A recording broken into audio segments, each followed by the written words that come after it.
Hello viewers, అల్లం రబ్బ వేస్తారా? నేను ఎట్లా వేస్తానో చూద్దాం. ఇప్పుడు అల్లాన్ని మంచిగా పొట్టు తీసుకొని శుభ్రంగా కడిగి మెత్తని పేస్ట్ లాగా చేసుకోవాలి.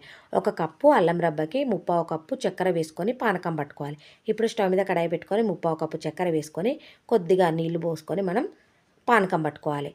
అల్లం ఘాటుగా ఉందనుకోండి, ఒక కప్పు అల్లం పేస్ట్కి ఒక కప్పు చక్కెర వేసుకున్నా సరిపోతుంది. ఇప్పుడు మనం చక్కెర మొత్తం మెల్ట్ అయ్యి మనం పాకం వచ్చేదాకా ఇదే విధంగా కలియబెట్టుకోవాలి. 5-6 నిమిషాలలోనే మనకు పానకం వస్తుంది. తక్కువ క్వాంటిటీ కదా, అందుకే తొందరనే మనకు పానకం వస్తుంది. ఒకసారి మనం చెక్ చేసుకుంటే ఇగో ఈ విధంగా తీగలాగా వస్తుంది కదా, ఇలా తీగ పాకం వస్తే సరిపోతుంది అన్నమాట. ఇలా వచ్చినప్పుడు మనం అల్లం పేస్ట్ మొత్తం ఈ పానకంలో వేసుకొని అంతా కలగలుపుకోవాలి.